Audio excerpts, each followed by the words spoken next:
Hey beautiful creepsters, Hallie here in Michigan. Hope everyone is surviving this pandemic and the virus hasn't gotten you yet. I will be listening to this new episode of Sinister Sightings in my quarantine, aka my bed, because this girl be sleeping.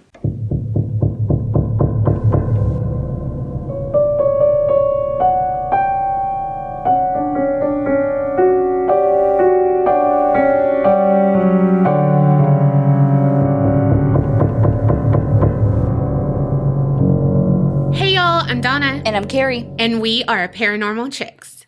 Sinister Sightings 51. And you just heard Holly, and she is very on topic with the COVID-19. Uh-oh.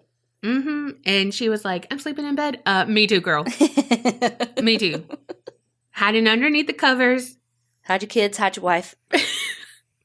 I ain't got none. You could hide Marley. Not under the covers. She farts too much. She does. Bo can't get up on my bed. He can't jump. No, he can. I mean, I can't either, so there's that. Well, he is you in dog form. True.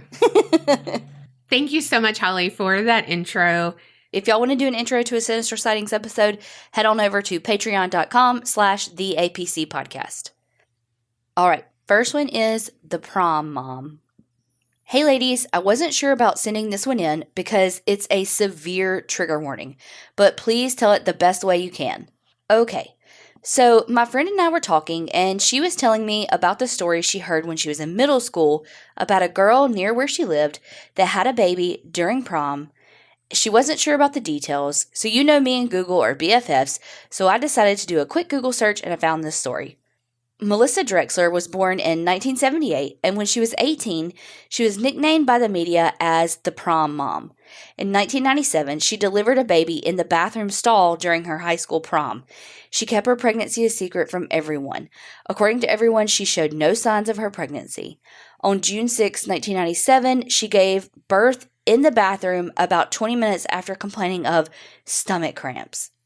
Oh, this next part. She took the baby out of the toilet, placed him in a plastic bag, and put him in the garbage can. Oh my gosh. Oh my God. It's thought that she severed the umbilical cord with the serrated edge of the napkin dispenser.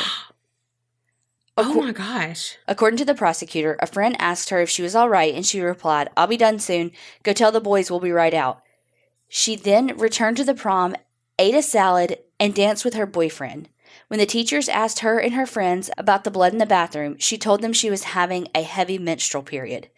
The baby was discovered by a janitor after the school nurse cleaned the bloody stall, emptied the trash, and became suspicious of the weight of the trash bag. Oh my gosh. Melissa pleaded guilty to aggravated manslaughter on August 20th, 1998 as part of a plea agreement. She was sentenced to 15 years in prison. On November 26, 2001, she was freed on parole after serving a little over 3 years. If you look her up, there are more details on the actual event, but I will let people look it up if they want to because it goes into detail about the actual killing. Like I said, ladies, tell it the best way y'all can. Creep up the good work, ladies. Love y'all, Emily. Whoa. Do you remember that? Yeah. Well, I just remember that story, not like the prom mom part. Did not know those details, like about the napkin dispenser. Oh my God, and like stuff. My stomach physically hurts right now. Yes. Okay, next title, it says, "You ask for it, Donna. Here it is." Oh shit. I have no idea. I ask for a lot of things. Growing up, my family lived in a very haunted house. Every person who lived in that house has experienced more than one paranormal event. A lot happened, but I'll give you guys just a few highlights.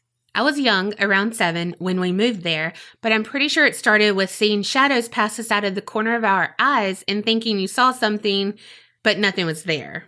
Obviously, things progressed throughout the years. One of my mom's favorite ghosty stories to tell involved a tiny wicker chair that was used for decorative purposes. Oh my goodness, I know exactly the kind of chair. Oh, absolutely. It was so tiny and could fit on a shelf. My mom bought 2 of them, one for herself and one for my grandma as part of a Mother's Day gift. Right after my mom got home from buying the tiny chairs, she put hers up on the shelf in the family room and put my grandma's in a gift bag along with other things she had bought her. She then put the gift bag on her dresser. Like any mother, my mom was the last one to go to sleep that night and the first one to wake up. So what she found when she woke up freaked her out a bit. On her bedroom floor, at the foot of her bed, were both tiny chairs. They were facing each other as if people were sitting in them having a conversation. Even though she knew deep down none of us kids had touched them, she still asked each of us if we had been the ones to move them. Obviously, no one fessed up. It was the ghost. One night shortly after my parents divorced, I was laying in bed with one of my cousins. We were in my bedroom, which was in the back right corner of the house. My mom was in the kitchen, sitting at the table doing her bills and listening to the music from a small radio on the kitchen counter. The kitchen was in the front of the house. It was just the three of us in the house that night. Anywho, my cousin and I were laying in my bed, just talking and giggling before we would eventually fall asleep. Out of nowhere, loud music started playing from what could have only been coming from the family room, which was in the back left corner of the house. In the family room, we had a 500-disc CD player with surround sound. Damn! 500? I'd forget what the fuck I had. 500? What was that? I've never had that. I've had 6. That was in my car. Yeah. And I thought I was fucking cool. It's like... Yeah, but 500 of them? What's that? A fucking, like, server farm looking thing. Server farm? Server farm. Fucking IT shit. I was thinking like you meant like an ant farm. So I pictured tiny ants with like as servers. What are you gonna have? Would you like any Grey Poupon? Mine's nice, yours is mean. No, God. Mine works at a fancy one. Yours is at Waffle House. Yeah. On a bad night. Could you just picture tiny little ants with like white aprons? Because, like on A Bug's Life, how they yes! walk like that anyway. Yes! Yeah. All right. Well, their Shishi CD player. Seriously, 500. I don't think I've seen 500 CDs in my entire life. She's going to be like, oh, I meant a 5. No, those existed. My cousin and I thought my mom was for some reason in the loud music playing mood and decided to listen to the Fugees.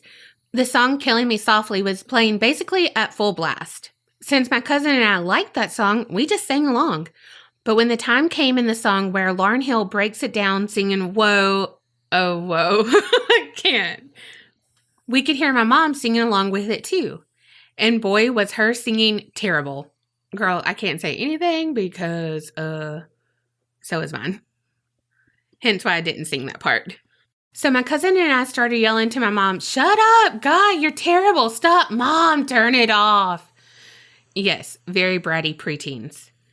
Then the music stopped. And shortly after, my mom comes in my room asking what we were yelling for. We told her we were trying to sleep and her music and horrible singing were keeping us up. My mom just looked at us like we were crazy and told us she, in fact, had not been playing her music loudly. She was listening to Destiny's Child, and she most certainly wasn't singing along, let alone loud enough for us to hear her while we were in my bedroom. We were all shook. We knew instantly that it had been our ghost, because if we could hear music playing from the family room while in my bedroom, it would have been loud enough for my mom to hear it while in the kitchen, but she hadn't heard anything but our yelling. Wow. It's crazy to think about. Out of 500 CDs, the ghost picked the one with the song called Killing Me Softly. Also, we heard the freaking bitch singing, and she was no Beyonce. More like the American Idol reject. Damn. Meanwhile, that ghost was in its ghost shower doing its damn thing. Didn't even know anybody could hear it. That's going to be me as a ghost. That's you now. You're not wrong. Have you ever got out of your car after, like, singing or listening to music and, like, you're just getting out, like, to check the mail or whatever, and you hear how loud your music is or something, and you're like, I was just singing that loud.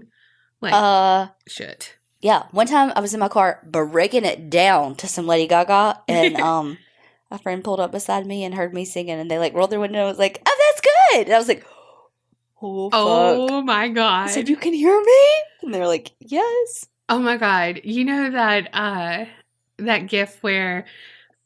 he puts his seat down? Yes. Yes. Mega butthole clench at that moment. Kill me now. We had, like, left a restaurant at the same time. So we ended up kind of beside each other at a stoplight. And I was like, oh, fuck. So years go by and stuff is still happening, but nothing as crazy as the singing crap. Or crap singing. Get it? See what I did there? But I always got a kick out of telling our friends who were visiting all the crazy stories because I was never afraid. I found it hilarious. But one night, when I was 18, I had 2 friends over. The girl was actually living with us at the time, and the guy was just there visiting. They were both aware of my house being haunted. Anyhow, for some reason, we were the only 3 people at the house at that time. We were in the back family room, same room that had that 500-disc CD player. I want that fucking CD player now. How many CDs do you own? Like 20. That's a higher number than I thought. Look, I purged, and I need to purge some more. We were sitting on the sectional couch watching TV. My friend was sitting directly in the middle, and I was next to her. There was a divider between us where you could put your drinks on, and out of nowhere, something dropped from the ceiling between the 2 of us. I would have immediately thought it was a lizard. Oh my God. Well, I would have thought it was an R word. Mm-hmm. It could have been a potato if you listened to my story this week. True. We both looked at each other, kind of freaked out.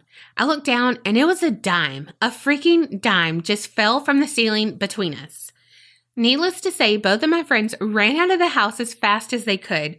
I was left behind to turn off the TV and the lights because if I didn't, I know my mom would have chewed my ass out for wasting the electricity.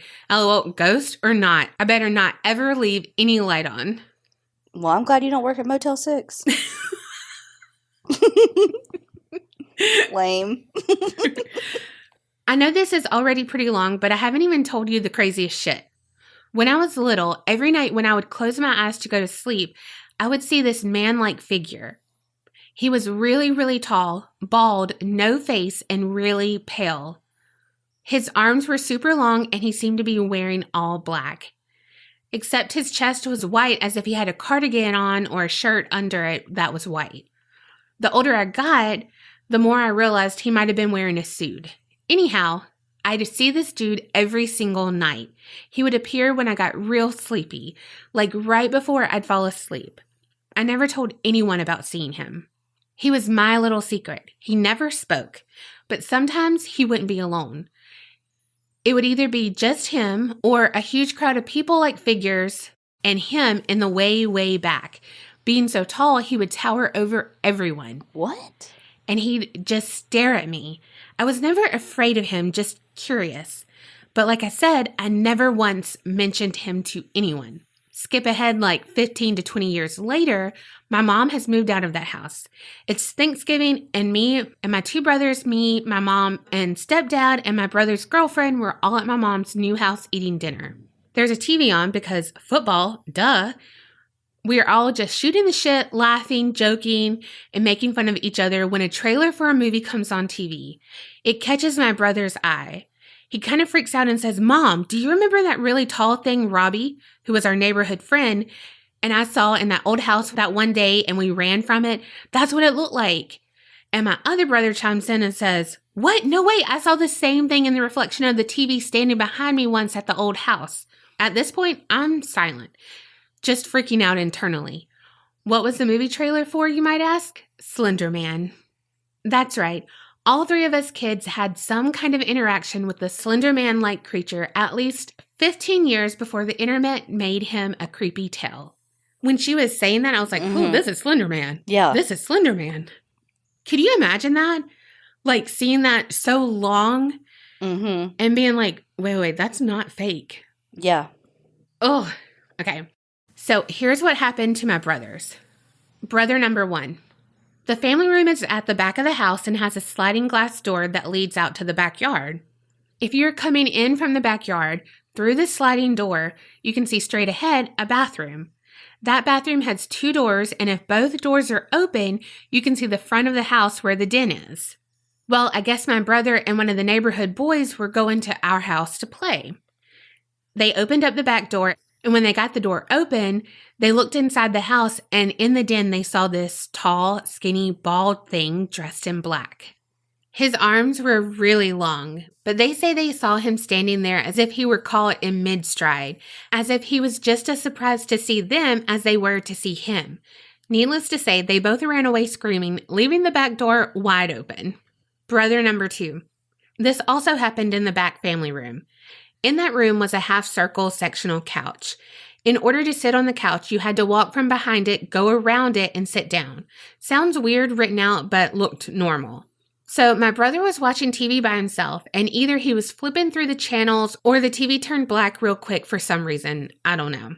But somehow, while the TV was all black, my brother saw his reflection in the TV. And standing behind him, behind the couch, was a very tall, bald creature in a suit. He said as soon as he saw that, he ran out the back door. Wow. I know this was super long, but I always like the longer stories you ladies read. I hope everyone enjoys my childhood haunts. Thank you girls for giving me spookiness to enjoy year-round. I love you both and look forward to my drives when I get to listen and laugh with you. Lots of love, Brittany. Holy bejesus. Why is the thing that I'm the most caught up on is the 500 disc CD player? Same, honestly. But also, Slender Man terrifies me. Because I'm short as fuck. And something tall with long arms, it reminds me of Freddy Krueger at that moment, and his arms are going, and he's like, oh, that is forever in my brain. And so Slender Man to me is just that thing. Oh. Well, and what's the thing they say that, like, people come up with stuff that they've seen, like, their creativity comes from, like, an amalgamation of all the things that they've seen, and it create something, you know? So, like, I'm wondering if that's really what, you know what I mean? I didn't actually say a full sentence, but you know what I mean. I get it. Just like they say in our dreams, like your brain can't make up faces or like scary, you know what I mean? Like your brain can't make up all that stuff. So anything you've seen in your dreams, like you've actually seen. Well, I'm glad y'all got the hell out of that house. For real. All the kids made it. Hey y'all, I know this is not a ghost story, but this experience changed my life and made me a believer in the unknown. Picture it. I was 14 years old at the time, and my family was on vacation at my aunt's home in Tavares, Florida. This is a town surrounded by swamps and orange groves. We couldn't all fit in the home, so we stayed in a nice RV right outside. One night, after a day full of fun out in an amusement park, we settled into bed and quickly fell asleep. I remember waking up to the sound of heavy stomping around the RV. I was confused and wondered who the heck was outside. However, it was so loud and strong that it didn't seem human. My heart was pounding out of my chest and I was frozen in fear. Then the screaming started. The best way I can describe it is the sound of a woman screaming, however it was primate-like. The screaming went on for a few minutes and I think I was so terrified I crashed. All I remember is waking up the next morning and everyone was in the kitchen looking like they had seen a ghost. My uncle was the first one to ask, "Did you all hear it too?" My aunt then proceeded to tell me the stories about the happenings in the area. One time, they found a grove with oranges eaten that had all been perfectly peeled. Also, neighbors would hear something huge crashing in the woods and some dogs would go nuts when hearing it. I'll let you guys decide, but for me, I'm convinced it was the skunk ape. I wish that I had been brave enough to look outside, but maybe it's a good thing I didn't, since I might not be alive to tell this tale. All I know is it wasn't human, but was stomping with 2 legs. Anyhow, hope you ladies found this an interesting contribution. I'm glad I found your podcast. It's for sure my favorite. Creep it real and believe in Bigfoot. I don't know what I believe about Bigfoot. I guess I think, why not? ? Yeah, I'll cover it. And then you'll definitely think no. You'll be like, no, maybe, no. I feel like that's one of those things where, like, people who believe are, like, fucking believers. Yeah. And people who, like, are, like, absolutely not are, like, absolutely, you know what I mean? Like, there's no middle ground. Right. However, right now, that's where we are. But, I mean, people who, like, actually have an opinion. Because we're, like, on that one matter. Like, we're like, I mean, I don't know. Because we don't really know enough. But people who are like, no, I fucking saw Bigfoot. Yeah. They're like, there's no convincing them otherwise. Yeah. All right. Next one's called Elevator ghost. Hi there. I used to live in a 1960s apartment building where many of the other residents were retired or geriatric, like 80 plus years old. Over the decades, there were a fair bit of deaths by natural causes, including the lady who lived across from me, but this story isn't about her. One muggy summer day, I had just put a load of laundry into the washer and was getting onto the elevator to go back upstairs. Just as the door began to close, it opened again as if something had tripped the sensor, and I distinctly felt this cool wall of air / pressure / energy enter the elevator. The only good thing about that is because elevators are hot as fuck. Yes. I was carrying my laundry basket and instinctively moved aside to make room for whoever it was. I pressed the button for my floor and spent the next 2 minutes not looking anywhere but forward. When the door opened, I said, "Sorry, excuse me," and rushed off down the hall to my apartment, not looking back until I had opened my door and was halfway inside. There was nothing, of course. The presence wasn't threatening by any means. I was just more creeped out by the situation. There was no one there, but there was totally someone there. Thanks for sharing if you do, and happy Halloween. Cheers, Emily. Oh my gosh. Because you definitely could, Yes. you know. Yes. I mean, I don't know because I've never have, but I assume. Yes. And what do? You're in a fucking elevator. Mm-hmm. And I'm not taking the stairs with fucking laundry. I'm not taking the stairs without fucking laundry. I mean, true. I was just trying to give myself the benefit of a doubt. The doubt. Whatever. Something about doubt because we ain't schlepping up the stairs. No. Okay, this one is a lakeside horror story. Hey ladies, just wanted to start off saying you gals fucking rock. You always keep the laughs and the fear farts coming. An odd but finally found my people kind of combo. Now, let's get to the scariest thing that ever happened to me. Seriously, scarred for life. And I'm so glad that you found your combo kind of people. And I love fucking combos. I was just about to say, and Donna loves some fucking combos. I do. Oh, God. Pizza or nacho kind? I swear to God, I was going to say, and you love the pizza ones too. Mm-hmm. I mean, hello. I love pizza anything. I'm going to tell y'all about the night I almost died lakeside in the little one-horse Alabama town I grew up in. I was about 10 years old at the time and up late one night watching X-Files with my daddy. Isn't that how most scary things start when you're a kid? Watching shit you're not really brave enough to watch in the first place? No, just me. Moving on. Totally. Leprechaun here. That scarred me. Silence of the Lambs and Nightmare on Elm Street for me. Yeah. My daddy, God bless his sweet soul, was larger than life, loved me bigger than the sky, and had the best sense of humor in the world. He also loved to torture his not-so-brave little toaster daughter. Love that fucking movie. Oh my God. I just love how you described him and described you. I love it. This night was no different. After Scully talked Mulder down from whatever shenanigans he was sure the aliens were up to, Daddy asked me to run out to his truck and grab something for him. In the dark. Alone. Now, y'all, you ain't seen dark till you've been out by the water in a town with no streetlights that goes to bed promptly at 8 p.m. every night.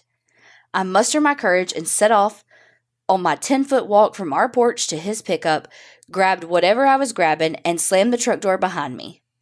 This is where all hell breaks loose. I turn to head back to the house and hear the cry of what can only be a hell beast. I fear fart, cue the tears, and break out in a dead-ass run for the porch. My devil of a daddy is watching all of this from the safety of his recliner through the window in our old living room, with no regard for the safety of his only child, might I add, and laughing his ass off. I trip on the steps and slam into the front door hard. I look over my shoulder and see whatever demon hell has spit out is closing in on me, shrieking like only demons can all the while. Our front door was one of those that somehow manages to always lock itself behind you, and this night was no different. I'm banging on the door, screaming for my daddy to let me in. He's cackling like some Disney-level villain and hollering for me to let go of the doorknob so he can open it. I look over my shoulder again just to see how close to death I really am when I catch a sight of the shithead that's terrorizing me. It's a fucking goose. Oh my God.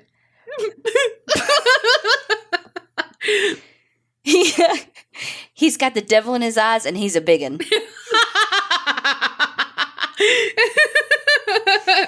I'm about to get pecked to death, y'all, and my daddy don't even kinda care. He's just laughing his ass off while I'm out there in the darkest of darkness, all on my lonesome. I've got my back to the front door, promising any God that'll listen that I'll give them anything they want if they'll just get me through this, when the door opens behind me and I fall into the living room. The relief that flooded through me at this point is some next level shit, y'all. I laid there on the floor, gasping for air, while my heartless daddy continued to laugh maniacally at my expense. The hell-spawn goose paced back and forth on our front porch for the next 30 minutes. I still maintain Daddy had some crossroads demon deal with that goose. He'd randomly pop up and chase me around the yard many times over the next few years. How do I know it was the same goose? How many devil geese have y'all heard of? Now, just the one. I'm sure he's still out there somewhere plotting my death. To anybody who's listening to this, the next time you're out at the lake at night and you hear a shriek that splits through the night like a fart in a quiet room, it's him, y'all. It's the demon goose, and he's coming for you. He's thirsty for blood, and he's unearthly fast. Best outrun your friends and get to safety. May the odds forever be in your favor. Well, that's all about the night I almost died of fear. It still gives me the willies. I'm a diehard daddy's girl, and I miss him like crazy. This memory is one of my favorites of him. I'm sure he's still cackling wherever he is about it, too. Y'all keep doing what you're doing, because we're all loving it. Creeping it real, Heather. P.S. Y'all can use my real name so I can fangirl. Oh my God, Heather, this story was fantastic. A fucking goose. Hey, I am laughing only because it did not happen to me. Because oh my God. Geese are freaking, they are devils, like devil spawns. Yes. Like, I'm trying to feed you bread, motherfucker. And like, why are you attacking me? I'm just at a graveyard trying to feed you bread by a lake.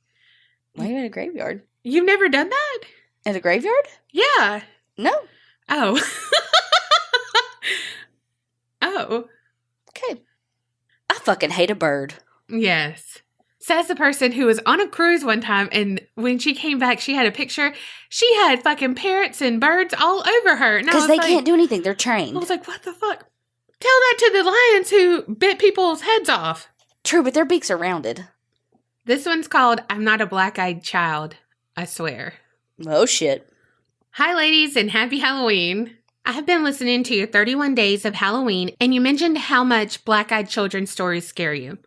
Since you said that you would like some funny stories, I thought I would share my black-eyed child story, and it's in quotes because I believe I was mistaken for one of these kids. In the fall of 1999, I was 16 years old, and my parents let me drive myself to my Powder Puff game and the after party. Powder Puff is girls' flag football. In our high school, every year, the senior and junior girls play each other in a highly competitive game of flag football as part of the homecoming festivities.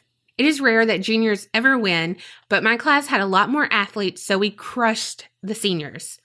After the game, I went to the celebration party and stayed way longer than I should have. I was a goody-goody, so there was no drinking on my part. I was, however, not paying attention and only gave myself 10 minutes to make it the 15 minutes home before curfew. In my naive, barely had my license brain, I thought if I took the back roads, which were gravel, I could drive faster and make up the time. Unfortunately, being new to driving, I didn't factor in that rain can make the gravel road extra slippery, and I ended up skidded off the road right into a ditch. I did a quick walk around the car and I did not see any damage, but quickly realized I was in too far to simply drive out. Not knowing what else to do, I walked about a quarter mile to the nearest house to ask for help, and this is when it got weird. It was around 10 or 11 o'clock at night, and I went to the very first house with the lights on. A woman in her early 30s answered the door, and I said, "Hi, can I come in and use your phone? I need to call my mom." This was pre-cell phones. She said something in regards of, "Oh, let me get it." But when she returned, she did a double take and started to ask me some additional questions. She questioned why I was out so late, what I was doing alone, where exactly is my car, etc. I could see the phone in her hand, but the more I talked, the more nervous she seemed to get. As she started to freak out, I tried to sound extra calm, not to agitate her more, as I did not understand what was happening. I was a 16-year-old, 5-foot-tall girl. Why wasn't this lady letting me in to use her darn phone? I could see the phone, so I asked her a few more times, "Can I please use your phone? I need to call my mom." For a while, she hesitated like she was going to hand me the phone outside, but then she completely snapped. She slammed the door and screamed that she was going to call the cops, and then I could hear her sobbing. I was pissed, confused, and then I immediately got scared. I did not want to get in trouble with the cops, and I was about 8 miles away from home with no help in sight. I took off running. I was on the cross-country team, so the run was doable, and I did it because I was absolutely too terrified to ask anyone else for help. Every time I saw the headlights of a car, I dove into the ditch, afraid they might accidentally hit me or worse, and try to kidnap me. I live in Minnesota, and I still remember how cold I was on the run home. Aww. When I got home, both of my parents were awake, waiting to yell at me. However, when they saw me, their tone changed. I told them what happened, and my mom was pissed. She immediately wanted to go and yell at that woman for not helping her baby out, but I stopped her because I didn't want to deal with that crazy lady. After a long chat, I went to the bathroom to wash up, and that's when I saw my face. The eye black from my powder puff game was bleeding down my cheek from my own tears. I had wondered maybe my face paint had scared her, but I dismissed it. It wasn't until recently when I heard my first black-eyed kid story, and it reminded me of my own experience. Oh my God.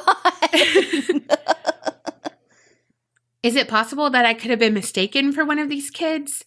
The first stories came out in the late 90s. I was 16 at that time, but look a lot younger than my age. I am also extremely pale. I still get made fun of for my fair skin. I was wearing a dark hoodie and was not dressed for the weather. Not to mention, I was wearing a football eye black and have naturally dark eyes. No one in my family is into the creepy, so I have not had a chance to share my story with anyone who actually appreciates this possible paranormal fail. I keep wondering if someday I will hear this lady call in her horrifying story, but no such luck. Happy Halloween, Kathy. Oh my God, that story is everything. Oh my gosh. That lady. That's everything. Yes. I'm just thinking no! And then just crying. That's me. That poor girl. She was terrified. Yes. Meanwhile, poor Kathy's just trying to fucking get home. Right? And she is traumatized. And then she tried to stay calm because the lady was freaking out, which probably made that lady freak out even more because why is she eerily calm? Yes. Please let me in. That's all I can hear. Oh, gosh. Okay, the next one. Hi, ladies. I recently discovered your podcast, and I am obsessed. I have a few stories for you, so I'll start with one that's mine directly, and then I can send in some more another time. In the 1970s, my grandparents and their 6 kids, aged elementary to high school, moved to the small town in South Dakota. They purchased a small home to renovate for their family. They moved in and made the house their home. From the very beginning, there were signs that they weren't alone. More than one person, on more than one occasion, has heard someone come in the back door, shut the door, and walk down the stairs directly off the back door that lead to the basement. Meanwhile, no one else is there and the door is locked. There are also frequent episodes of footsteps in the attic, which is a very low ceiling attic and hard to get into. My favorite is when you hear our friend come in the back door, go into the main level, hearing his footsteps the whole way, and then the toilet flushes. My entire family has had experiences with him, but never sinister. He just lives with us. We've named him Henry, and we respect him, and he respects us. Since the whole family is aware of Henry, we've done some research on the home, and before my grandparents owned the home, it was moved to its current location from one of the surrounding Native American reservations, and at one point was a doctor's clinic. So, not sinister, but we love Henry, but we hope he can find a way to rest in peace. My grandma is in her late 70s and still lives in the home.